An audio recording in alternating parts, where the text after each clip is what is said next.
जननायक हमारे जन नेता राहुल गांधी जी आ गए हैं, इसलिए आपसे अनुरोध है कि आप अपना जगह ले लें, आप बैठ जाएं। हाँ चलिए दोस्तों, हम लोगों के नेता राहुल जी आ गए हैं। राहुल जी के बारे में एक शब्द कहना है मुझे। दिनकर की पंक्ति है, बरसों तक वन में घूम घूम, बाधा विघ्नों को चूम चूम, धर धूप धाम पानी पत्थर, राहुल आए कुछ और निखर, सौभाग्य न सब दिन सोता है, देखें आगे क्या होता है। राहुल गांधी जी, अनुग्रह बाबू की धरती, सत्येंद्र बाबू की धरती, यह धरती दिलकेश्वर बाबू की धरती, निखिल कुमार की धरती पर हम आपका स्वागत करते हैं, वंदन करते हैं, नमन करते हैं और अभिनंदन करते हैं और फिर दिनकर के पंक्ति से आपका स्वागत करते हैं कि बरसों तक वन में घूम घूम, बाधा विघ्नों को चूम चूम, धर धूप धाम पानी पत्थर, राहुल आए कुछ और निखर, सौभाग्य न सब दिन सोता है, देखें आगे क्या होता है। दोस्तों, अब रफीगंज के आरजेडी के प्रत्याशी जो हैं, हम 2 मिनट चाहेंगे। अब हमारे जिले के लोकप्रिय सांसद, जुझारू सांसद, नौजवान सांसद अभय कुशवाहा जी से हम आग्रह करेंगे कि आप सभा को संबोधित करें। अभय कुशवाहा जी।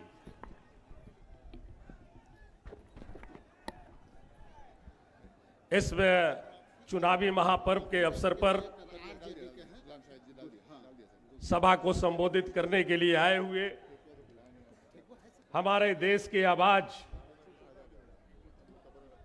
और प्रखर आवाज, जो सच कहने में कहीं पर भी हिचकते नहीं है, सच की आवाज युवाओं के आन बान शान और आने वाले देश के भविष्य, परम आदरणीय माननीय प्रतिपक्ष के नेता लोकसभा,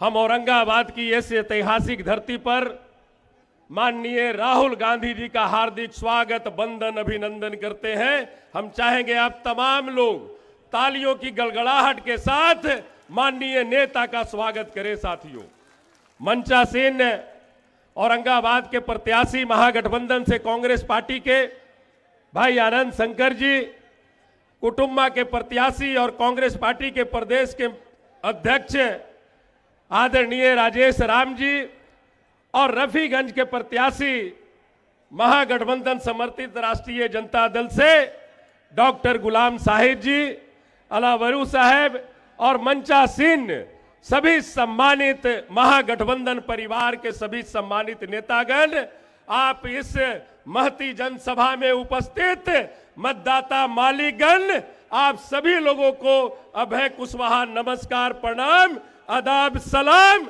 जय भीम कहता है। साथी, हम आपसे बस एक आग्रह करना चाहेंगे माननीय नेता, और आपके बीच हम दीवार नहीं बनना चाहते हैं। साथी, बिहार में सत्ता परिवर्तन की लहर चल चुकी है। अब यह लहर रुकने वाली नहीं है।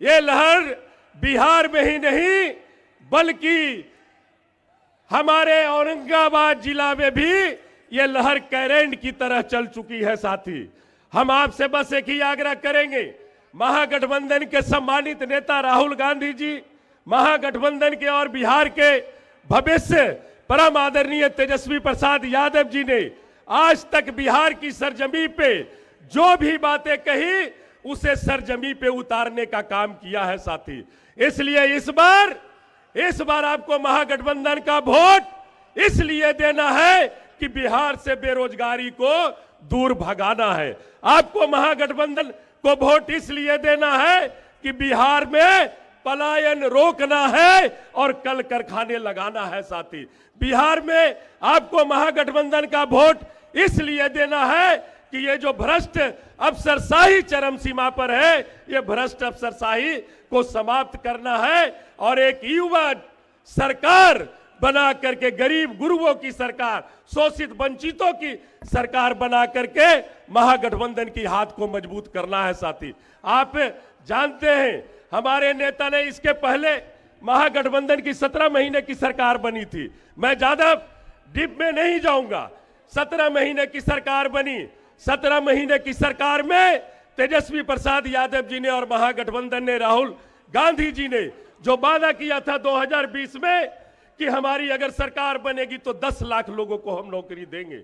17 महीने की सरकार बनी और 17 महीने की सरकार में ही उन्होंने ये वादा पूरा करने का काम किया है। साथी, महागठबंधन की सरकार बनी तो जातीय गणना करा करके 75% आरक्षण को लागू करने का काम बिहार में किया गया। लेकिन ये केंद्र की गूंगी बहरी सरकार, ये डबल इंजन की सरकार कहने वाली, अब ये डबल इंजन की सरकार नहीं, बिहार में नकलची सरकार के रूप में ये आ गई है। साथी, महागठबंधन ने जो भी घोषणा किया उसे वो लागू करने का आप काम कर रही है। इसलिए आपसे हमारा विनम्र आग्रह और निवेदन है, सभी जगह हमारे नेता राहुल गांधी जी, तेजस्वी जी ने कहा कि हम A to Z की बात करते हैं और A to Z की बिहार छोड़ दीजिए, मैं औरंगा में ही परिभाषा दे देता हूं A to Z की। आप देख लीजिए, रफीगंज में अति पिछड़ा का अंसारी समाज का बेटा डॉक्टर गुलाम साहिद उम्मीदवार है, तो गोह में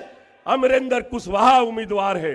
आपका ओबरा में ऋषि यादव उम्मीदवार है, तो नबीनगर में अति पिछड़ा का बेटा अमोद चंद्रवंशी उम्मीदवार है। कुटुंबा में चले जाइए, तुम दलित महादलित का बेटा राजेश राम उम्मीदवार है, तो औरंगाबाद में आनंद शंकर सिंह जी उम्मीदवार है। ये है A to Z की बात। साथी, इसलिए A to Z पीडीए पर भरोसा करना है और एक एक मत महागठबंधन के उम्मीदवार को देकर माननीय राहुल गांधी जी का और तेजस्वी जी के हाथों को मजबूत करना है। बहुत बहुत धन्यवाद, आदाब, प्रणाम, सलाम, धन्यवाद। नमस्कार सांसद महोदय, अब तो हवाएं ही करेगी रोशनी का फैसला, जिस दिया में तेल होगा वह दिया रह जाएगा। अब हम रफीगंज के प्रत्याशी जो महागठबंधन के हैं, शाहिद जी, 2 मिनट में अपनी बात कर दो, प्रणाम कर दो। आज सभी सम्मानित मतदाता, जनता, बच्चे, भाई बहन को मेरा आदाब, सलाम, नमस्कार। इस पर मंच पर बैठे हुए लोकसभा के प्रतिपक्ष के नेता आदरणीय राहुल गांधी जी, राजेश राम जी, सभी सम्मानित कैंडिडेट्स को नमस्कार, प्रणाम। कहना यह चाहते हैं भाई कि आज बदलाव की स्थिति है। हम सभी से आग्रह करेंगे, हर एक समाज, हर एक जाति, हर एक संप्रदाय, हर एक समुदाय के लोगों को ये आग्रह करते हैं कि आप अपना मतदान महागठबंधन के फेवर में कीजिए, ताकि हम लोग सभी कामयाब हों। इसी के साथ धन्यवाद सर। अब हम आनंद शंकर जी से आग्रह करते हैं, आप आइए, मंच संभालिए और साहब बोलिए। लोग बहुत बहुत धन्यवाद। हम लोगों के बीच में हमारे नेता जननायक श्री राहुल गांधी जी का मैं हार्दिक स्वागत करता हूं। अनुग्रह बाबू की इस पावन धरा पर, सतेंद्र बाबू की इस पावन धरा पर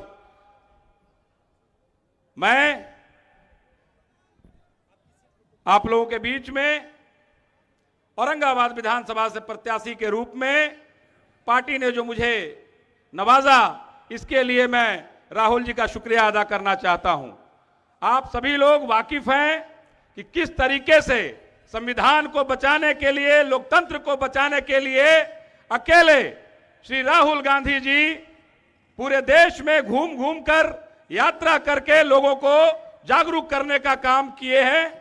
उसी प्रकार से जब SIR लागू किया गया बिहार में, तो आदरणीय श्री राहुल गांधी जी एवं तेजस्वी यादव जी ने घूम घूम कर वोटर अधिकार यात्रा के माध्यम से लोगों को जगाने का काम किया। और आज स्थिति यह है कि जो इलेक्शन कमीशन यह बोलती थी कि हम 1.5 से 2 करोड़ नाम काटेंगे, आज 63 लाख पर आके अटक गई। उसमें भी काफी त्रुटियां हैं। आज जिस प्रकार से आपको संविधान के द्वारा जो प्रदत्त मत का अधिकार है, उसके भी हनन का इन लोगों ने मंसूबा बना रखा है। संवैधानिक संस्थाओं पर जिस तरीके से मोदी सरकार आक्रमण कर रही है, उसको अपने गिरफ्त में लेने का काम कर रही है, यह किसी से छुपा हुआ नहीं है। जब संवैधानिक संस्थाएं ही स्वतंत्र नहीं रहेंगी, तो इस देश में लोकतंत्र स्थापित कैसे रहेगा। मैं ये आप लोगों के बीच में कहना चाहता हूं, आपके माध्यम से कि आज एनडीए के साथियों ने जिस प्रत्याशी को यहां पैरासूट से उतारा है वो हमारे आपके बीच का नेता नहीं है, हमारे औरंगाबाद के मिट्टी का लाल नहीं है, बाहर से लाकर पैरासूट से लोगों को उतारा गया है। क्या औरंगाबाद में कोई नेता नहीं था? औरंगाबाद में कोई नेतृत्व करता नहीं था? औरंगाबाद का कोई मिट्टी का लाल नहीं था? भाजपा के पास एक औरंगाबाद में कोई उम्मीदवार नहीं मिला, तो आप समझ सकते हैं आधी हार तो इन लोगों ने ऐसे ही मान ली। अब मैं आपको बताना चाहता हूं कि कितने पहले समय से ये लोग ठगी कर रहे हैं हम लोगों के साथ। ये मेडिकल कॉलेज के मालिक हैं और औरंगाबाद में जब सरकारी मेडिकल कॉलेज को लेकर सरकार से हमने पूछा कि औरंगाबाद में मेडिकल कॉलेज क्यों नहीं बन रहा है, तो सरकार का जवाब था 2017 में कि आपके 40 किलोमीटर दूर मेडिकल कॉलेज है, जिसके कारण औरंगाबाद में मेडिकल कॉलेज का प्रस्ताव लंबित है। आप बताइए मित्रों कि जिस व्यक्ति के मेडिकल कॉलेज के कारण औरंगाबाद में पिछले 10 वर्षों से मेडिकल कॉलेज नहीं बना, हम लोगों के अथक प्रयास के बाद 400 करोड़ रुपया मेडिकल कॉलेज के लिए सैंक्शन हुआ, उसके भी राह में रोड़े अटकाए गए। ये बात आप लोगों को जाननी चाहिए। यह बात भी जाननी चाहिए कि जो हमारा NH 139 है, जो औरंगाबाद से पटना जाता है, उसके राह में भी रोड़ा अटकाने का काम यही प्रत्याशी के परिवार ने किया। बोलिए कैसे? यह रोड इसलिए लंबित रखा गया कि इनके मेडिकल कॉलेज के पास से 6 लेन ग्रीनफील्ड एक्सप्रेसवे पटना के लिए जा रहा है। उसके चलते हमारा पटना औरंगाबाद हाईवे को रोक दिया गया, काम लंबित कर दिया गया, जबकि नितिन गडकरी जी ने गया में यह अनाउंस किया था कि हम आपके लिए इतना पैसा पास कर रहे हैं। इस बात को समझने की आवश्यकता है। जो व्यक्ति पहले से ठगने का काम कर रहा है वो औरंगाबाद को भी ठगने का काम करेगा। आप सभी को ज्ञात है कि किस प्रकार से लोगों को जो इलाज कराने जाते हैं उनको ठगने का काम ये लोग करते रहे हैं। ये किसी से छुपा हुआ नहीं है। मैं यही आग्रह करूंगा कि क्रमांक संख्या 1 पंजा छाप है, हाथ का कांग्रेस का पंजा छाप है। क्रमांक संख्या 1 पर बटन दबाकर भारी मतों से विजय बनाने का काम करें। राहुल गांधी जिंदाबाद। आवाज नहीं आई औरंगाबाद। राहुल गांधी जिंदाबाद। राहुल गांधी जिंदाबाद। कांग्रेस पार्टी जिंदाबाद। महागठबंधन जिंदाबाद। बहुत धन्यवाद। अब बिहार प्रदेश कांग्रेस कमेटी के लोकप्रिय अध्यक्ष श्री राजेश राम जी, जो हमारे ही जिला के हैं और कुटुंबा के प्रत्याशी भी हैं, उनसे आग्रह करेंगे कि अपना संबोधन करें। सम्मानित आज औरंगाबाद लोकसभा के अंतर्गत औरंगाबाद सदर के इस चुनावी समर में उपस्थित सम्मानित लोकसभा में प्रतिपक्ष के नेता, न्याय योद्धा सम्मानित राहुल गांधी जी, मंचासीन हमारे प्रभारी कृष्णा लवारू जी, तमाम इंडिया गठबंधन के हमारे पार्टनर के वरीय नेता मंचासीन हैं और यहाँ उपस्थित इस आम सभा में तमाम जिले से आए हुए और ख़ास करके औरंगाबाद विधानसभा से आए हुए सभी को मैं अभिनंदन करता हूं, स्वागत करता हूं। मैं 2 बात कह कर अपना वाणी का विराम दूंगा, क्योंकि आपके बीच और राहुल जी के भाषण के बीच में आड़े नहीं आने देना चाहता। आप जैसा कि जानते हैं कि औरंगाबाद में 6 विधानसभा रहा है और आज 6 विधानसभा में ये चुनाव हो रहे हैं और ये चुनाव इसलिए महत्वपूर्ण है कि जब राहुल गांधी जी ने सामाजिक न्याय की लड़ाई लड़ी और उसी सामाजिक न्याय के तहत आज कुटुंबा सहित औरंगाबाद के अन्य 5 विधानसभाओं में कास्ट इक्वेशन के अनुसार सबकी भागीदारी, सबकी हिस्सेदारी पर बात हो रही है। इसलिए जब सामाजिक न्याय के बात करते हैं तो सम्मानित नेता आदरणीय खड़गे साहब और राहुल गांधी जी और हमारे इंडिया गठबंधन के तमाम नेताओं ने जिस तरह से ईबीसी समिट में 10 पॉइंट निकाले और उस पॉइंट में खास करके ईबीसी, ओबीसी और माइनॉरिटी के हिस्सेदारी की बात थी। इसलिए सारी बातें आप हमारे नेता के मुखारविन से सुनेंगे। इन्हीं चंद शब्दों के साथ मैं आपको अपील करता हूं कि औरंगाबाद में जो है ईवीएम नंबर 1, कुटुंबा में ईवीएम नंबर 2 और आपको रफीगंज में ईवीएम नंबर 1 पर बटन दबा करके भारी मतों से विजय बनावे, भारी मतों से विजय बनावे। Thank you. अब जिनके इंतजार में आप इतने देर से खड़े थे, फिर मैं दिनकर की पंक्ति राहुल जी के लिए कहता हूं। बरसों तक वन में घूम घूम, बाधा विघ्नों को चूम चूम, धर धूप धाम पानी पत्थर, राहुल आए कुछ और निखर, सौभाग्य ने सब दिन सोता है, देखें आगे क्या होता है 2029। आदरणीय राहुल जी।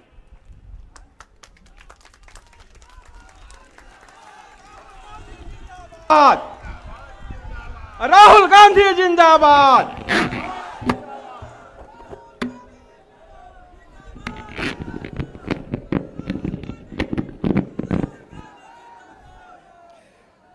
कृष्णा अलवारू जी, राजेश राम जी,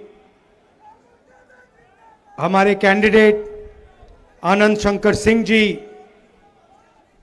गुलाम शाहिद जी, स्टेज पे महागठबंधन के वरिष्ठ नेता, हमारे कार्यकर्ता भाइयों और बहनों, प्रेस के हमारे मित्रों, आप सबका यहां बहुत बहुत स्वागत, नमस्कार। कैसे हैं आप लोग?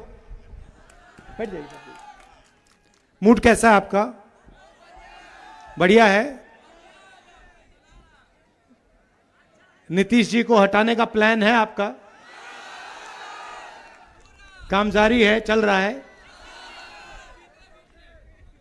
20 साल से नीतीश जी सरकार चला रहे हैं और वो चला रहे हैं मगर चल नहीं रही है, आपका यह कहना है।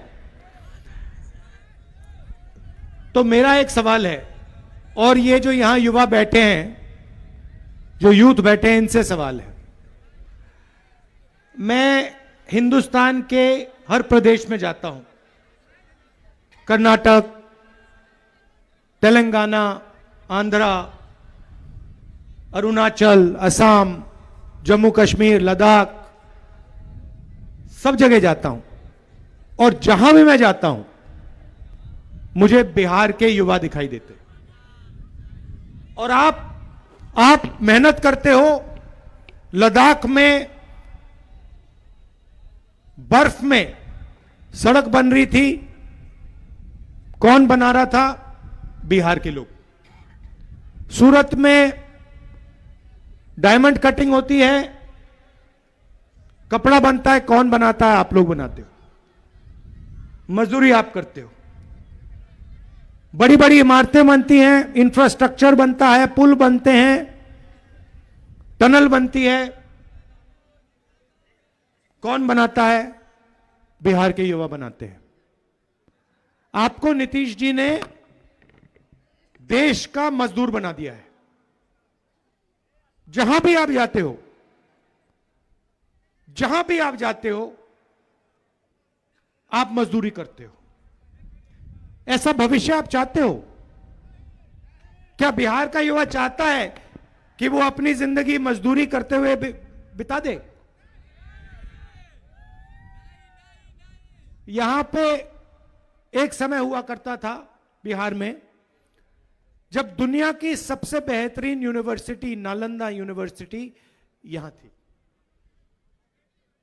आजकल सेलफोन चाइना में बनता है, जापान में बनता है, कोरिया में बनता है। हमारे स्टूडेंट्स पढ़ने अमेरिका जाते हैं, इंग्लैंड जाते हैं, दुबई जाते हैं, चाइना जाते हैं, उज्बेकिस्तान तक जाते हैं। मगर एक समय था जब चाइना से, जापान से, कोरिया से दूर दूर से लोग आकर बिहार में पढ़ाई करने के लिए आते थे। ये आपकी हिस्ट्री है, आप में कोई कमी नहीं है। बात यह है कि आपकी सरकार आपकी मदद नहीं करना चाहती। मोदी जी आते हैं, आए थे, और मैं बिहार के युवाओं से यह सवाल पूछना चाहता हूं। उन्होंने आपसे कहा कि बीजेपी ने डेटा को इतने कम पैसे पे देना शुरू कर दिया कि आप रील देख सकते हो, आप वीडियो बना सकते हो, आप इंस्टाग्राम पे जा सकते हो, आप फेसबुक पे जा सकते हो। मैं आपसे पूछना चाहता हूं, आप रील बनाना चाहते हो या आप रोजगार चाहते हो? और ये जो नरेंद्र मोदी आपको कह रहे हैं कि आपको मैंने बहुत कम दाम में डेटा दिया,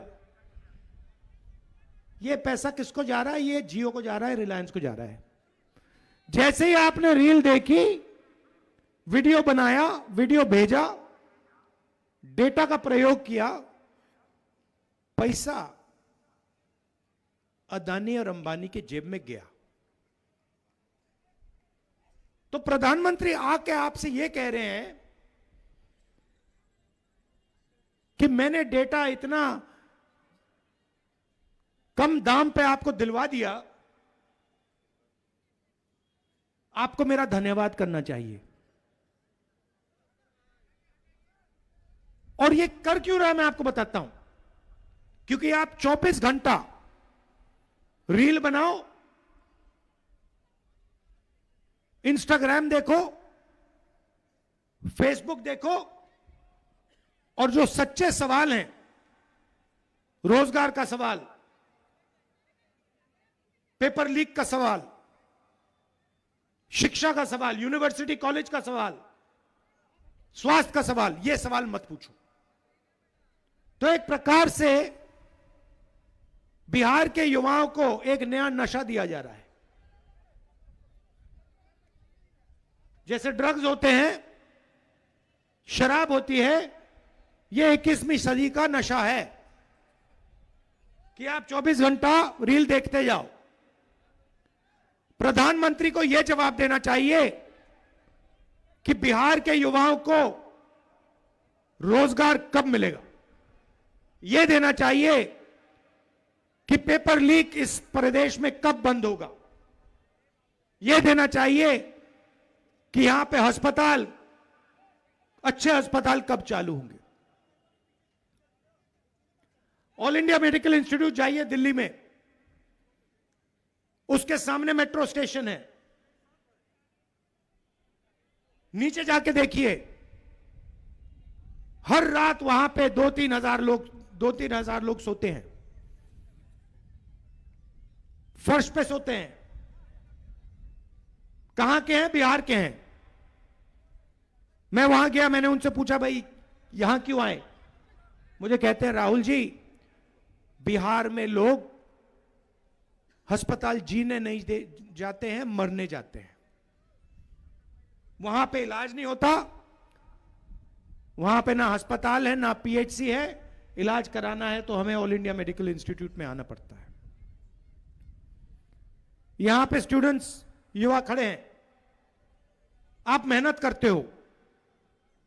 पहले आप 4 बजे सुबह उठ के रनिंग करते थे, पुलअप्स करते थे, पुशअप्स करते थे, वर्जिश करते थे। क्यों? क्योंकि आप सेना में जाना चाहते थे। एक रास्ता था कि चलो देशभक्ति के रास्ते पे चलते हैं, एयरफोर्स, नेवी, आर्मी में चलो। क्या किया? रास्ता बंद कर दिया। कहा कि नहीं, सेना में तो हम अग्निवीर लाएंगे। अग्निवीर का क्या मतलब है मैं बताता हूं आपको। 4 में से 3 लोग बेरोजगार होंगे, उनको आर्मी से निकाल दिया जाएगा। और किसको रखा जाएगा? अमीर घर के बेटे को रखा जाएगा, जिसकी जान पहचान है उसको रखा जाएगा। और जब युद्ध होगा तो मरेगा कौन? अग्निवीर मरेगा। गोली कौन खाएगा? अग्निवीर खाएगा। और फिर उसके बाद उसको, उसके परिवार को कहा जाएगा कि तुम तो अग्निवीर हो, तुम्हें शहीद का दर्जा नहीं मिलेगा, तुम्हें पेंशन नहीं मिलेगा। तो वो रास्ता बंद किया। दूसरा रास्ता था पब्लिक सेक्टर का, सरकारी कंपनियों का। HAL जैसी कंपनी, BHEL जैसी कंपनी, इंडियन ऑयल जैसी कंपनी, ऐसे पहले हजारों कंपनियां हुआ करती थी। इन कंपनियों में दलित, अति पिछड़ा, गरीब जनरल कास्ट के लोग, अल्पसंख्यक लोग जा सकते थे।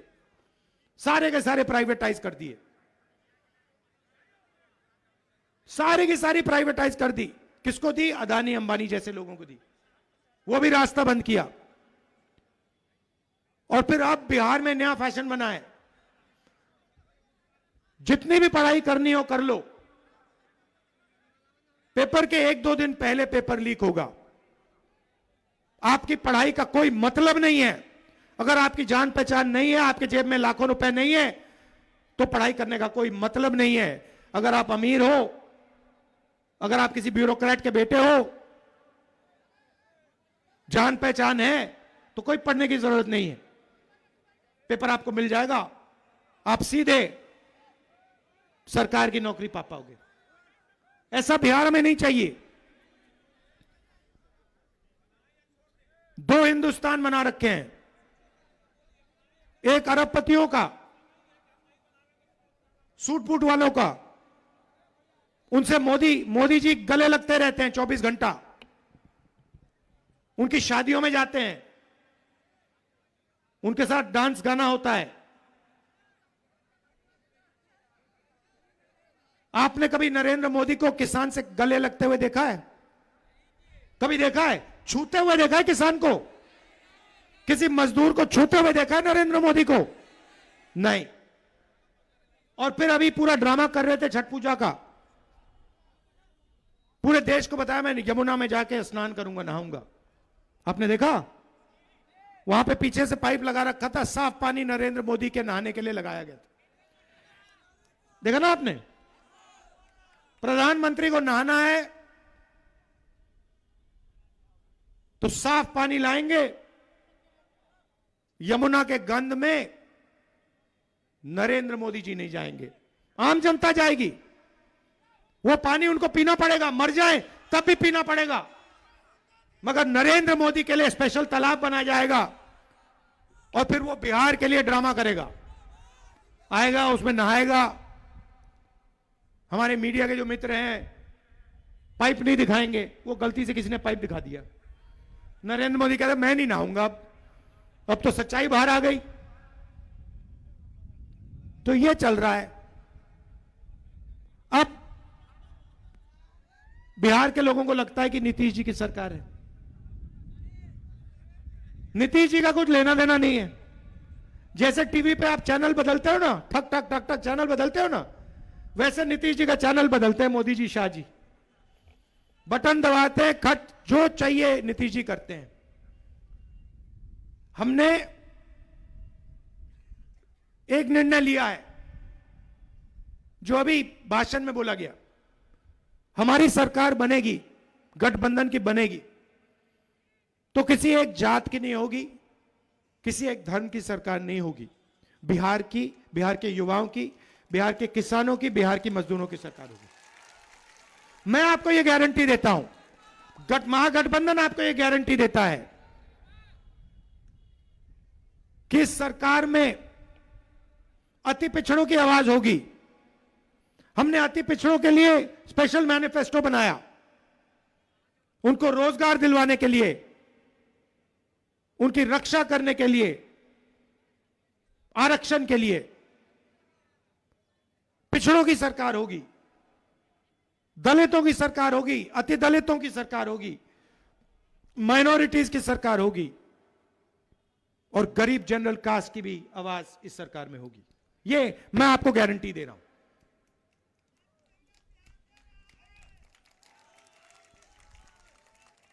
अब नया फैशन, नरेंद्र मोदी जानता है, अमित शाह जानते हैं कि बिहार में वो चुनाव जीत नहीं सकते।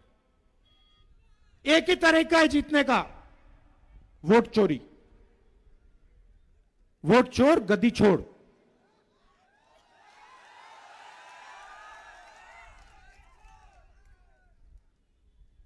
भाइयों और बहनों, इन्होंने महाराष्ट्र का चुनाव चोरी किया, इन्होंने हरियाणा का चुनाव चोरी किया, इन्होंने लोकसभा का चुनाव चोरी किया और अब ये बिहार का चुनाव चोरी करने में लगे हुए हैं।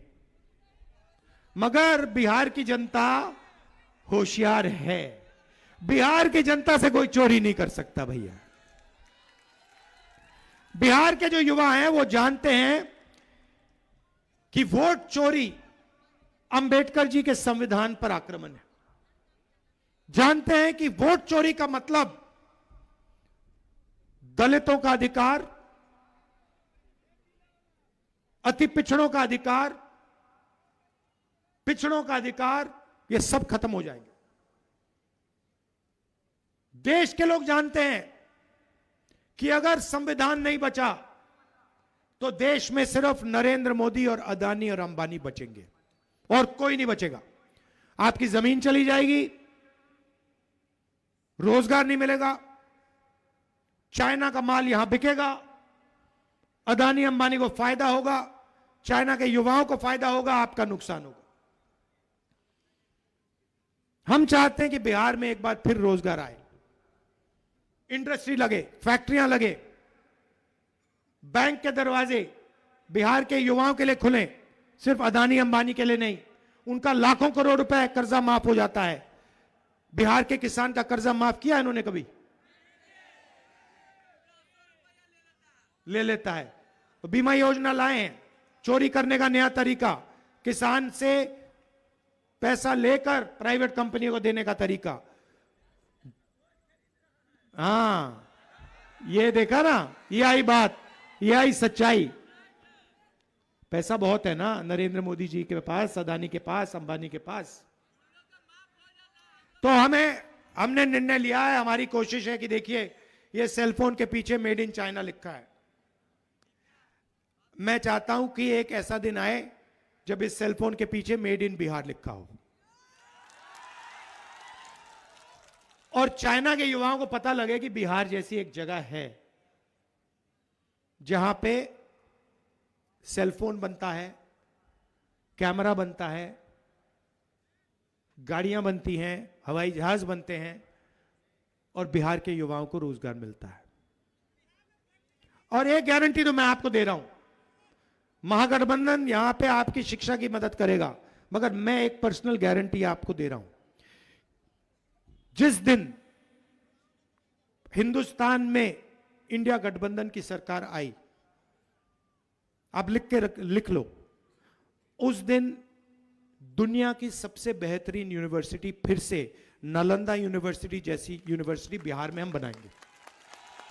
और ऐसी यूनिवर्सिटी बनाएंगे कि ये चाइना वाले, जापान वाले, कोरिया वाले, इंग्लैंड वाले, जर्मनी वाले सारे के सारे बिहार आएंगे।